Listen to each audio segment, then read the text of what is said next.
So next up we have Sean Hall. Thank you very much, honey there. So there are certain things in life that you will forever remember where you were or what you were doing. Unfortunately, it often has to do with death. Elvis Presley, Princess Diana, Michael Jackson. But I can guarantee you that you probably don't remember how Mt. Gox started. But the fanatics amongst us will remember how it collapsed. I can guarantee that many of you won't remember how Bitcoin started. But looking around us, we can feel the effects of blockchain 11 years on. It's not quite the blockchain decade, but it's close enough. Folks, I'm super excited to be here. Thank you for coming. Where in the next 25 minutes, I want to share with you this amazing blockchain journey covering three main aspects. What's the big deal, where we are now, and where we are going. So, what's the big deal? You see, back in 2008, August the 18th to be precise, Bitcoin.org, the domain name was registered.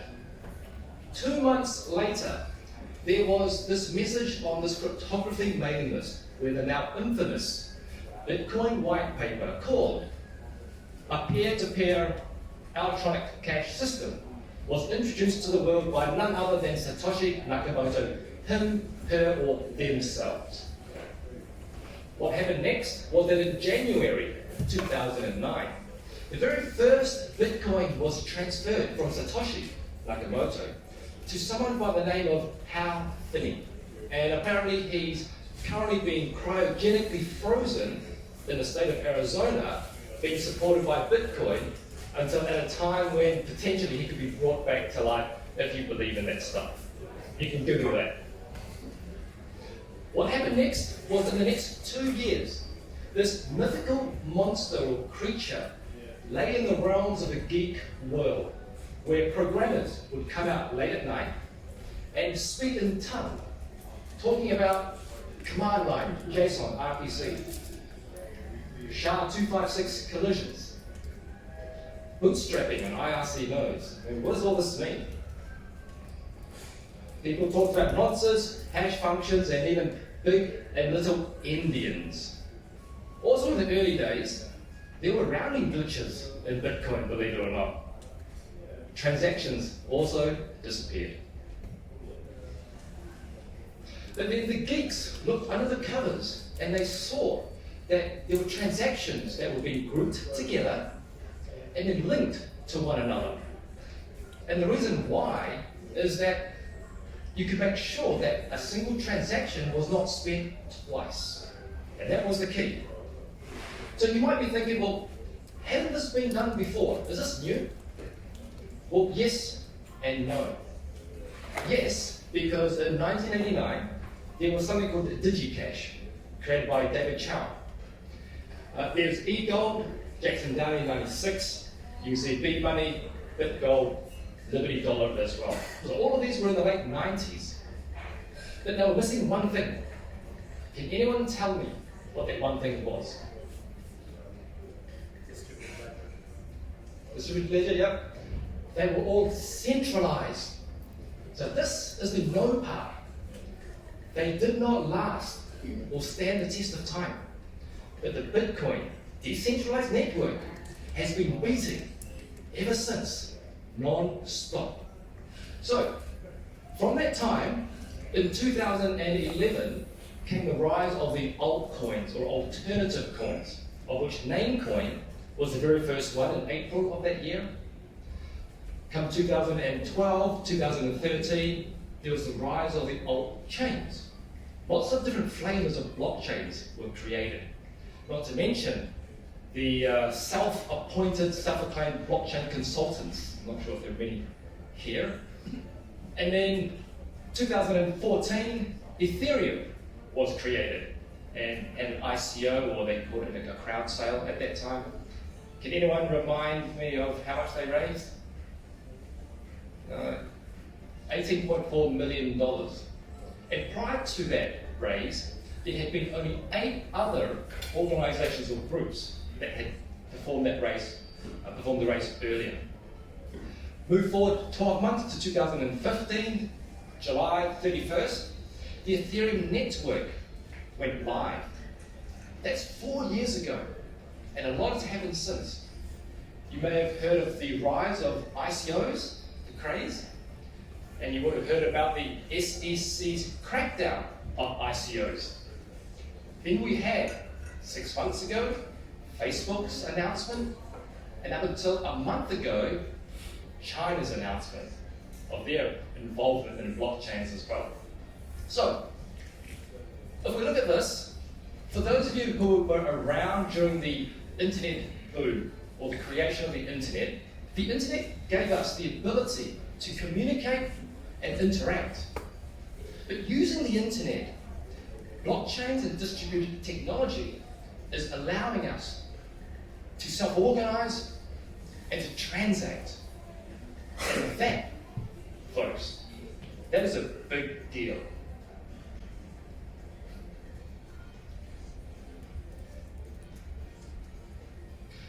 So, you've seen this timeline. The question is, where are we now? It's 2019, and as Vinay has mentioned, call it 2020. What does blockchain achieve? Well, a lot of people during my training, they always ask, how is blockchain being used? Well, you can just Google it and get 40 million hits, and Google will tell you, but that's actually quite meaningless. However, on the front page, you'll find that IBM is in the mix, for better or worse. But IBM has deep pockets and a very large PR and marketing engine. In 2016, you may have heard that IBM and Walmart put Chinese pork on the blockchain, whatever that means. 2017, IBM launched supply chain for a Chinese pharmaceutical company. 2018, there was the first successful transaction on a global trade finance platform. And just a few months ago, in October 2019, IBM again, and Raw Seafood Incorporated, helping to improve seafood traceability and sustainability. Not only this, did you hear about how blockchain ran a TV ad during the FIFA World Cup? When I heard about this, I was so fascinated that I went ahead and looked at, this is not the actual ad, but this is a 30-second TV commercial on blockchain technologies.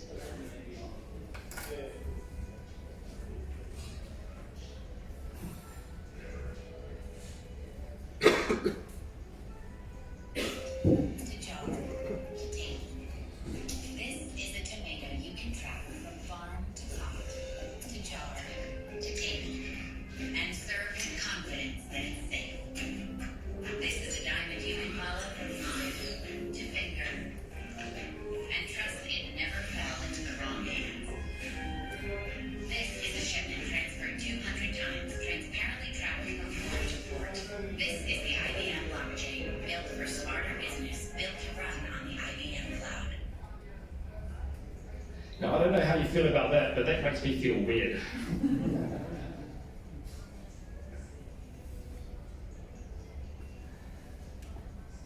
Now, talking about IBM, you would have thought I actually worked for them, but I don't. But all of this should be taken with a grain of salt, because it is a PR juggernaut. But there are some useful use cases on the IBM website. There are some of them are promotional videos, press releases, but what interests me is that there's a list here where you can look at the industries that you're in and see what's happening there. Now, also on the Google results, there is ConsenSys as well on the same front page. And what's interesting with ConsenSys is that not only do we have use cases, we have case studies as well. So the important thing about case studies is that these are not 400-word articles with a clickbait title just to promote something and with no content. There's Project Eye to Eye, driving financial inclusion in the Philippines. There's Congo, blockchain for commodity and trade finance. Project Coca, central banking in South Africa. And of course, closer to home, you may have heard Project Human, in Singapore as well. Just some examples. So I'm just going to jump into the ConsenSys website here, just to show you where you can find this. If you click on the enterprise link, scrolling down, industry use cases and applications, and down below, real-world blockchain case studies. So again, if you're looking to get into blockchains and you want to know where to start, and you're not sure, this is a great place as well. If we look at the use cases, again, you can see the various industries that you can look into, whether you're in that industry or you're interested to move into as well. Let me go into the real-world blockchain case studies, and I'm going to open one up to show you, as an example, this one here, Project I2I, Financial Inclusion. I've actually downloaded the PDF, and I want to show you, this is what it looks like, 12 pages, and inside there's a sample MVP architecture. There's some more information about the financial processes that were involved and how customer experience was improved as well. So there's actually a lot of good information that I'd recommend that you go and check out some more. I'm sure you've heard of Project Ubin in Singapore here, where during phase 2, the MAS partnered with ConsenSys Solutions, in particular the Singapore office here, to help successfully demonstrate how they could tokenize the Singaporean dollar. And this is at the Singapore Fintech Festival at the Expo Centre. There was a stall with Project Ubin as well. And just a few days ago, MAS introduced or announced a successful trial of the blockchain-based prototype for multi-currency payment this time. And if you do want more information, feel free to contact Vinay, who's the MD of ConsenSys Singapore, who can give you more information too. So, where will we be?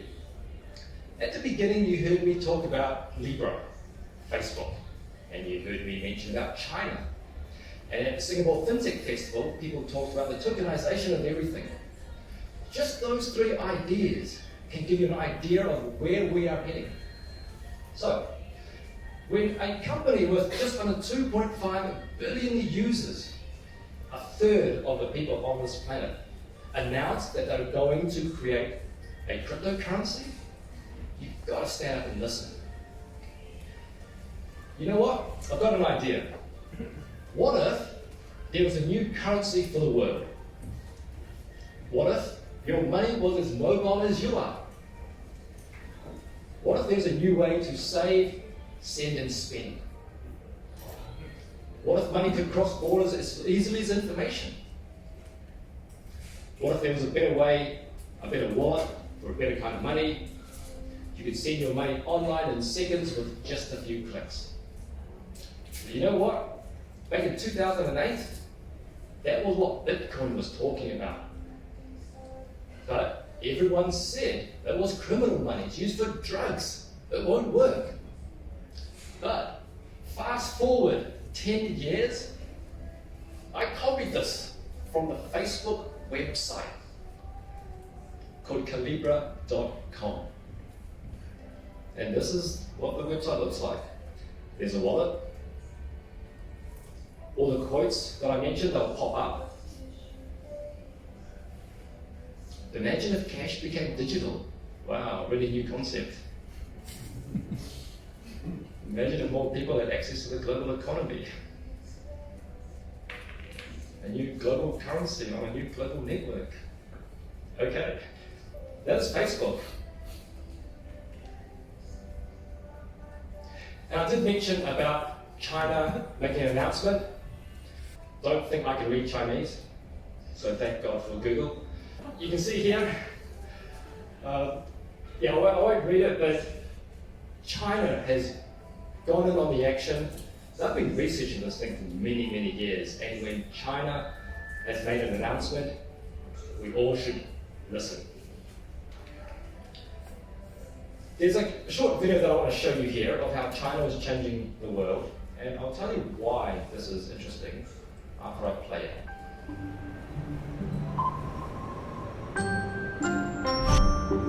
If you're sitting in the United States or Europe right now, you've probably never used a Chinese app.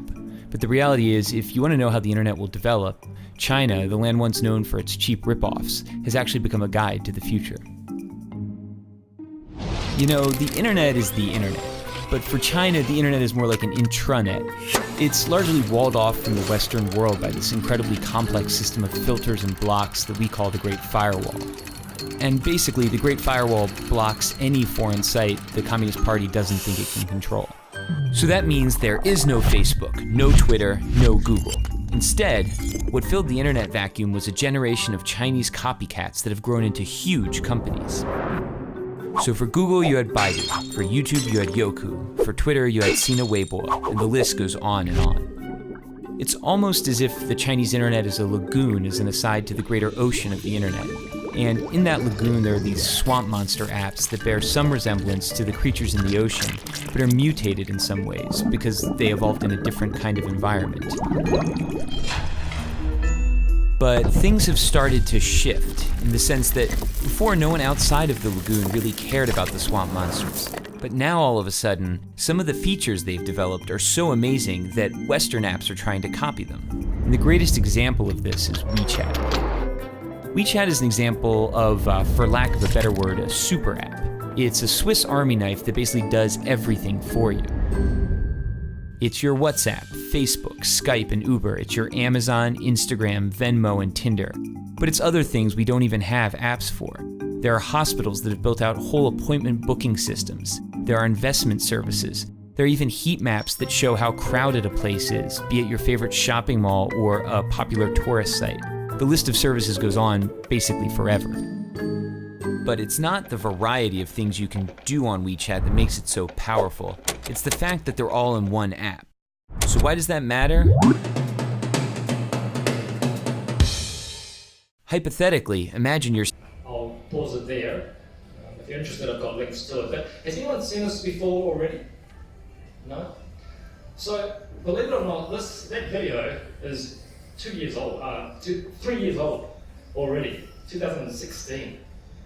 So just imagine what's happening now in China, and imagine a video like that coming out a few years later, but with blockchain embedded inside as well.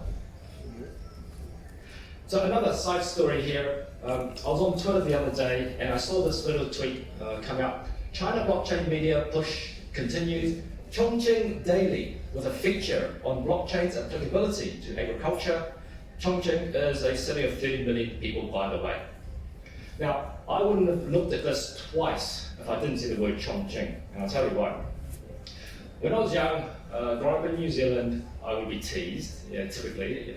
I was the only Asian in the school, in the class, and they'd call me a Ching Chong. And I was cool with that. I was working on my Bruce Lee skills and take them down, but they called me a Ching Chong, and then fast forward 30 years later, I'm married to someone from Chongqing. Chongqing and Ching Chong are just the words wrapped around. So, if you don't know where Chongqing is, it's in the middle of nowhere, and I would have not ever have gone there if it hadn't been for this person. But I showed this to my wife, and then she said, everyone is talking about blockchain in China, even old people in the middle of nowhere. And I'm like, wow, you got to stand up and listen to that. Some more headline news: Chinese bank invests in Bitcoin wallets after president's remarks. But this article here is very interesting. It's an opinion piece where China is pushing towards global blockchain dominance. And down below it says, as the US leaders dither, President Xi Jinping vies for the technology future of finance. So these are just snippets of where we will be in the future. And in fact, if you want a sneak peek into the future, actually it's all around us right now. So I've got a whole bunch of links to what I've talked about. If you want a copy of the slides, I'll make it available to you as well, so you can continue reading. I'm from ConsenSys Academy, the educational arm. We've got a learning management system if you want to learn more about this technology. There's some paid content, there's a whole bunch of free content as well. Feel free to give me a shout. So, ladies and gentlemen, I've talked about, as you can see there, what's the big deal? We talked about how the internet gave us the ability to communicate and interact, and how blockchains will provide us the opportunity to self-organize and to transact. Where are we now? Blockchain use cases are forever growing. And of course, where we will be. Just look at all the clues hidden around us. So my challenge to you guys here is, what do you want to do? Where do you want to be? I would encourage all of you to join myself, join us on this blockchain journey. And I'm sure we'll meet again sometime in the future. Thank you.